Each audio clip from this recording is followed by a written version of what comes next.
Katanya si Penil ini itu pengen ngajakin si Bang Chan dari Stray Kids untuk bicara gitu. Staffnya bilang, nggak boleh.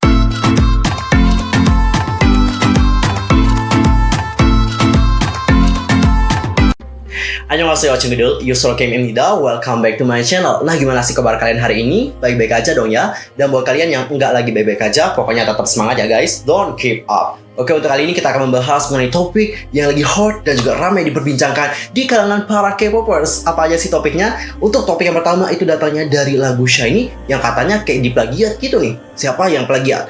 Yang kedua adalah mengenai acara Kingdom. Dan yang terakhir, ayo tentang apa? Rahasia ya. Pokoknya nonton sampai akhir supaya kalian tahu apa aja sih yang lagi rame banget diperbincangkan oleh para K-popers. Tahan dulu sebelum kita bahas bersama-sama. Pastikan dulu untuk bantu perkembangan channelku. Caranya cukup gampang. Kalian tekan tombol subscribe, bunyi loncengnya. Seperti juga buat like and comment serta share juga kepada teman-teman K-popers yang lain. Tanpa basa-basi lagi, langsung aja yuk kita bahas bersama-sama.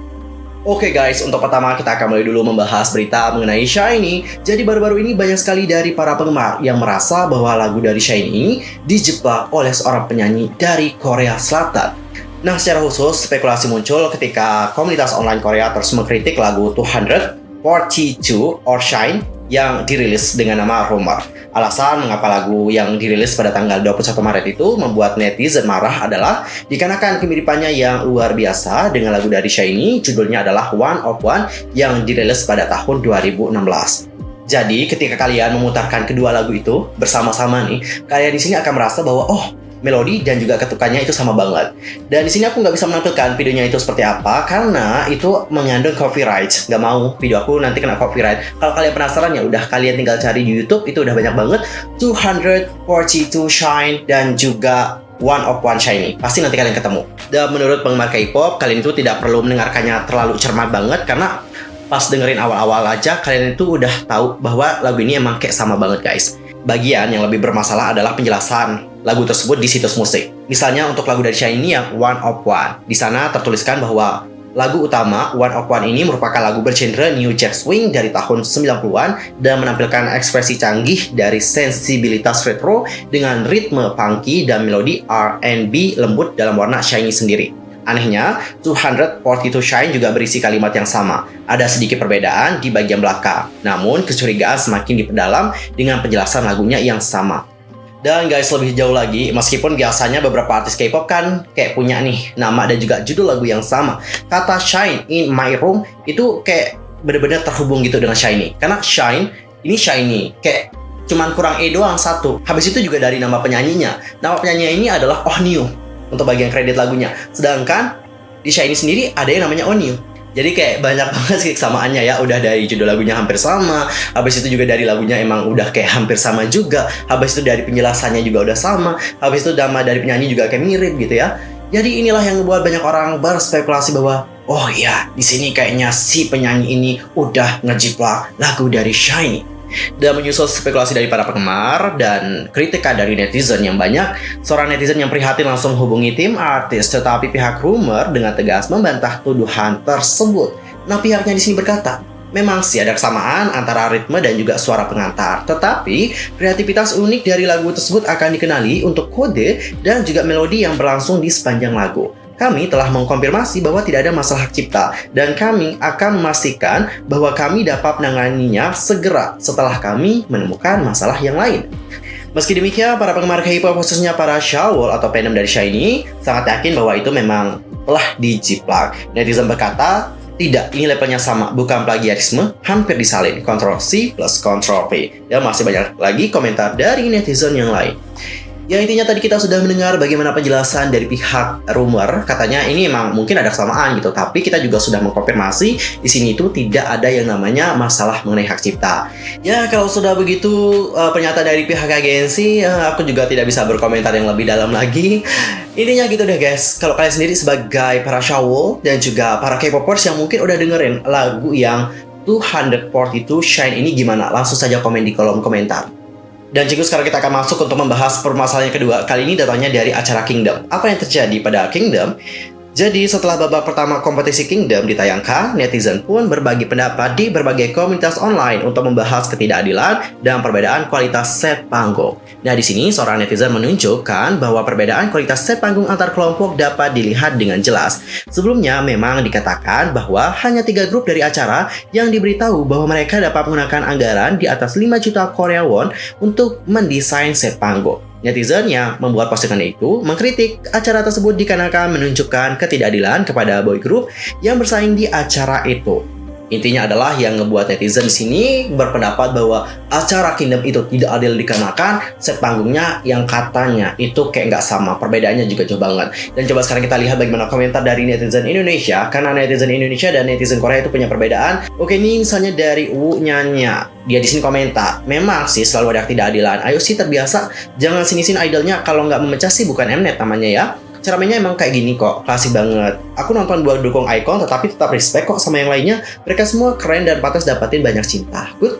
Lalu ini dari Azza, tapi bisa jadi ini sih ide masing-masing dari kreatif per grup. Intinya sih nggak mau negatif dulu, soalnya kan masih awal. Ini dari Sylvia, lol, bukannya ini kreativitas idol dan tim mereka. Dari Road the Kingdom, The Voice memang udah keren begini ya. Nggak kaleng-kaleng stage perform mereka. Ini kan bukannya emang maunya si idol sendiri ya? Kan mereka juga menyesuaikan sama konsep. Kayak kasus kemarin katanya Mnet terlalu memihak 80s dikarenakan set panggungnya wow. Padahal kata agensi dan juga Mnet, properti 80s sendiri itu dibawa dari bekas konser mereka. Tapi ya itu sih tergantung orang yang menanggapi juga sih.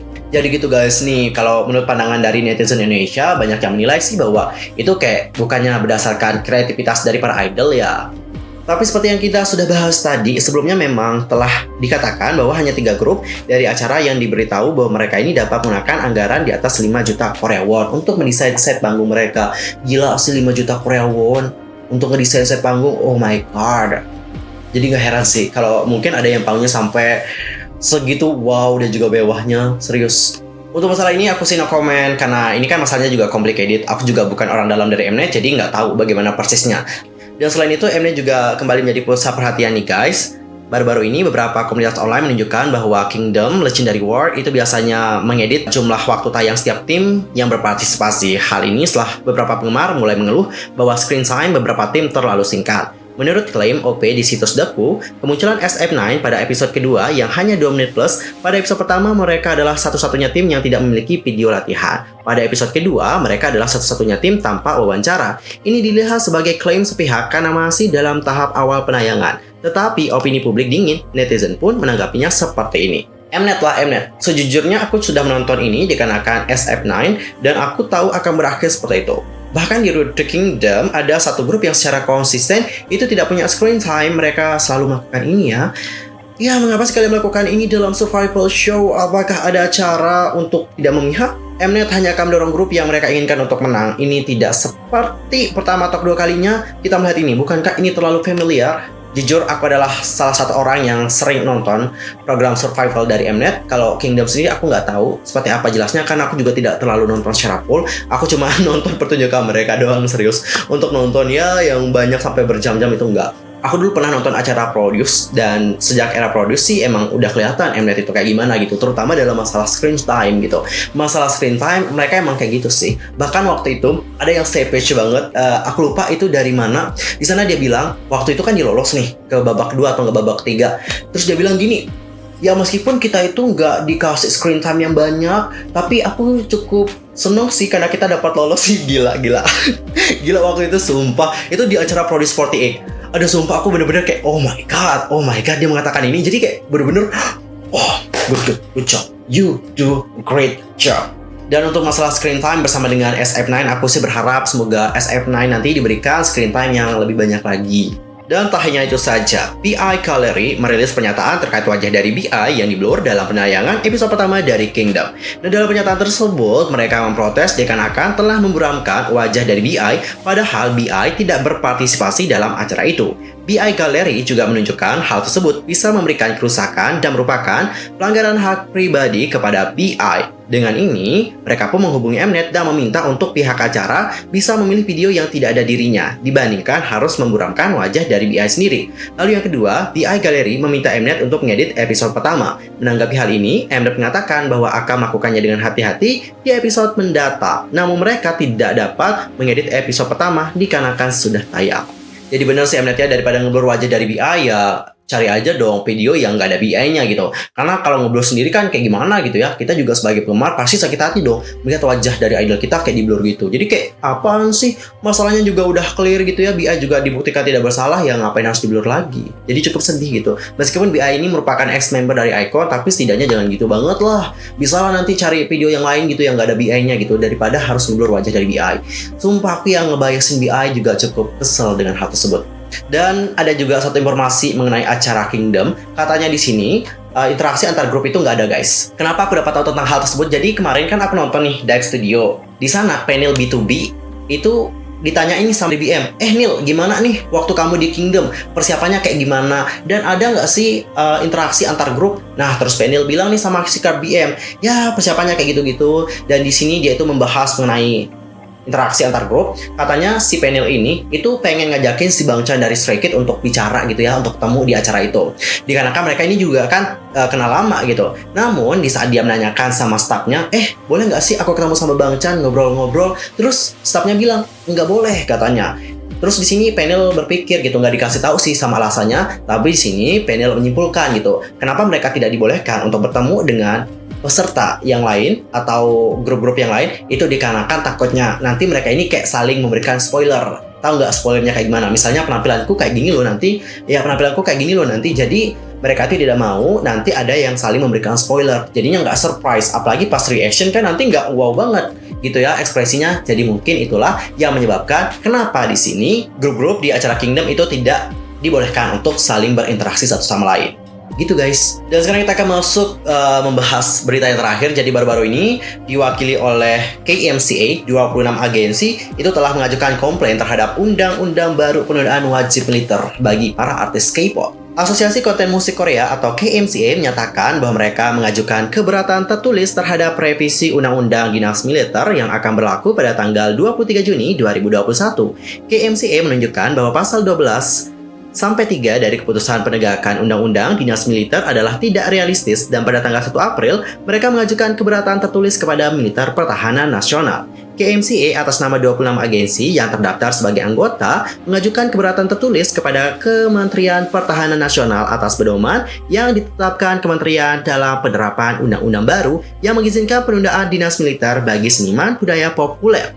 Menurut Undang-Undang Dinas Militer yang direvisi, seniman budaya pop dapat menunda dinas militer mereka hingga usia 30 tahun jika mereka direkomendasikan oleh Menteri Kebudayaan, Olahraga dan Pariwisata dan penerima medali atau penghargaan budaya.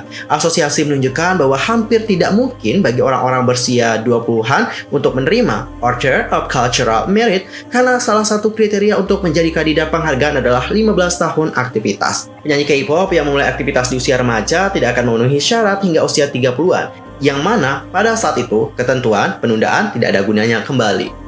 KMCA juga menunjukkan kurangnya ekuitas ketika pemodal Ventura dan mereka yang mendapat keuntungan dari modal Ventura diizinkan penundaan serta budaya tinggi, artis dan atlet yang menerima pengecualian. Oke, itu adalah berita yang terakhir. Kalau kalian sendiri menanggapi permasalahan ini seperti apa? Tadi ada 26 agensi yang diwakili oleh KMCA mengajukan keberatan mereka terhadap undang-undang mengenai penundaan wajib militer. Aku sih no-comment untuk permasalahan ini karena permasalahan ini juga cukup complicated banget.